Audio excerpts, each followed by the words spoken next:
في النار. أعوذ بالله من الشيطان الرجيم. بسم الله الرحمن الرحيم. إنما المؤمنون إخوة فأصلحوا بين أخويكم واتقوا الله لعلكم ترحمون. اسٹیج پر تشریف فرما ہوئے صدر اجلاس، وہ اسٹیج پر تشریف فرما ہوئے دیگر معزز علماء دین، وہ اسٹیج پر تشریف فرما ہوئے علاقائی مہمانان خصوصی، سامنے بیٹھے ہوئے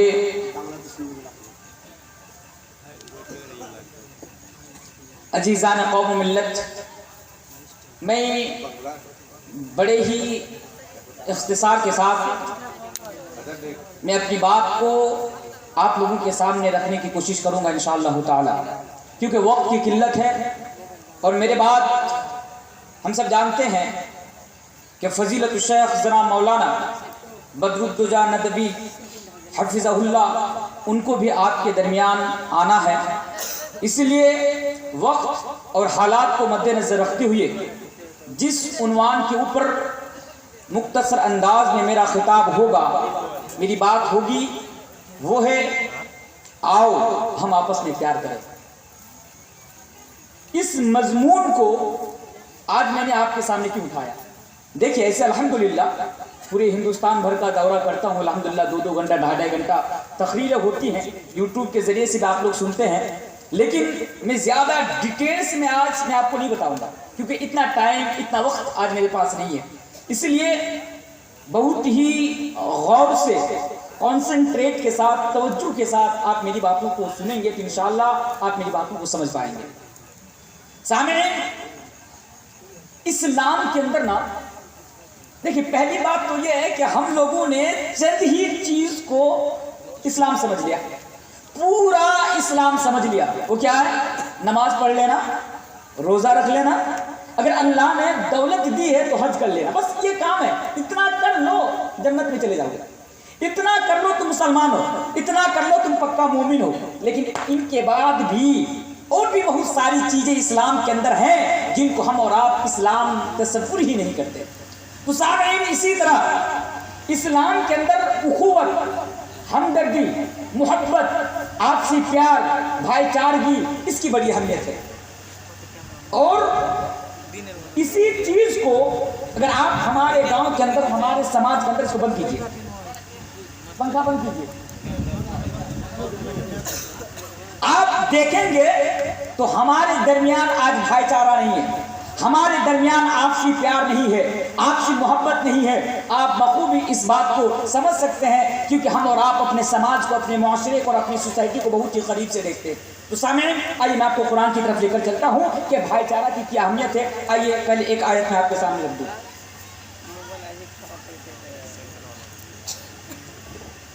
اے لوگو، اللہ تبارک و تعالی قرآن کریم کے اندر بیان فرماتا ہے، وَاذْكُرُوا نِعْمَةَ اللَّهِ عَلَيْكُمْ إِذْ كُنْتُمْ أَعْدَاءً فَأَلَّفَ بَيْنَ قُلُوبِكُمْ فَأَصْبَحْتُمْ بِنِعْمَتِهِ إِخْوَانًا.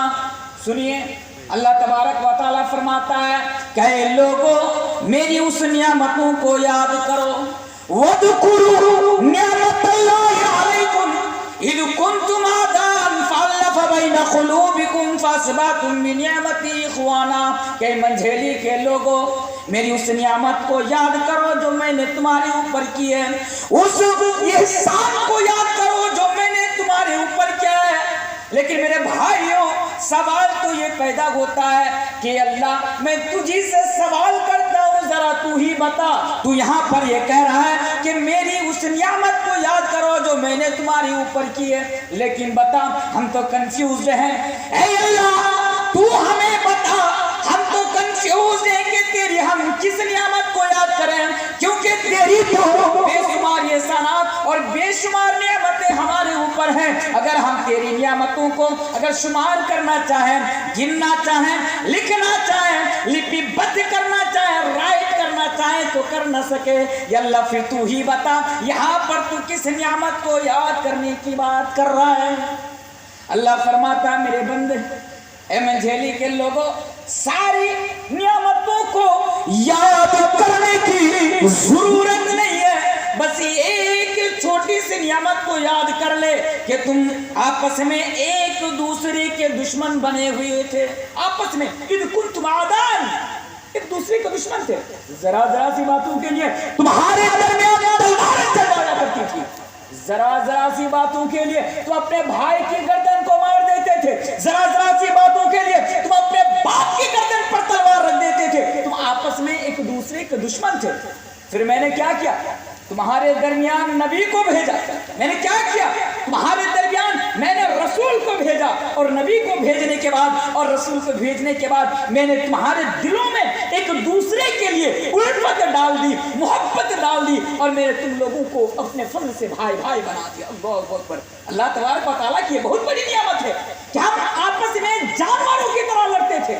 اٹھائیے 1400 سال پہلے کی تاریخ کو، وقت نہیں کہ میں آپ کو بتاؤں کہ 1400 سال پہلے کس طرح لوگ خون خرابہ کرتے تھے۔ 27 سال تک، 28 سال تک دو قبیلے کے درمیان لڑائی ہوتی تھی، جنگیں ہوتی تھی، جھگڑا ہوتا تھا۔ اللہ کہتا ہے میری نعمت دیکھو تمہارے اوپر کہ میں نے تم سب کو آپس میں بھائی بھائی بنا دیا۔ میرے پیارے ساتھیوں کیسا؟ ذرا دیکھیے اللہ کے نبی آئے، مدینے کے اندر رہنے والے صحابہ کو کیا کہتے ہیں؟ انصار، مدد کرنے والے۔ جو لوگ مکہ سے ہجرت کر کے آئے تھے ان کو کہا جاتا ہے مہاجر۔ جب اللہ کے رسول نے انصار اور مہاجرین کے درمیان بھائی چارہ قائم کرایا تو دیکھیے وہ لوگ کیسے بن گئے۔ ہمیں بھی اسی طرح بننے کی ضرورت ہے۔ آئیے وہ واقعہ، وہ حدیث میں آپ کے سامنے رکھتا ہوں، پھر میں آپ کو آگے کی میسج دیتا ہوں۔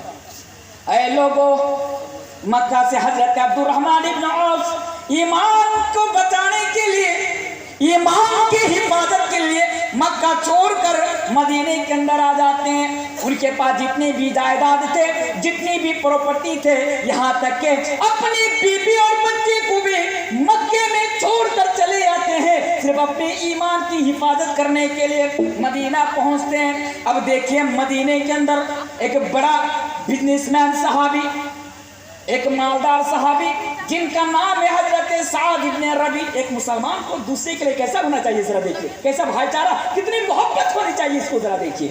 حضرت سعد ابن ربی، اللہ کے نبی نے دونوں کے درمیان بھائی چارہ قائم کرایا اور بتایا کہ عبد الرحمن ابن عوف اور سعد ابن ربی سن لو، یہ آج کے بعد سعد ابن ربی تمہارا بھائی ہے، اور یہ سعد ابن ربی یہ عبد الرحمن ابن عوف تمہارا بھائی ہے۔ دونوں کو بھائی چارہ قائم کرایا۔ منجھیلی والوں سنو، وہ لوگ آپس میں ممیرا بھائی نہیں تھے، چچیرا بھائی نہیں تھے، پھوپھیرا بھائی نہیں تھے، گاؤں کے رہنے والے نہیں تھے، بغل کے گاؤں کے رہنے والے نہیں تھے، بلکہ ایک تو مکہ کے رہنے والا اور ایک مدینے کے رہنے والا۔ دونوں کے درمیان بھائی چارہ قائم کرایا۔ اب عبد الرحمن ابن عوف غریب، اس کے پاس ٹھہرنے کے لیے کوئی گھر نہیں، کھانے کے لیے کوئی کھانا نہیں، پہننے کے لیے کوئی کپڑا نہیں، کوئی بھی نہیں۔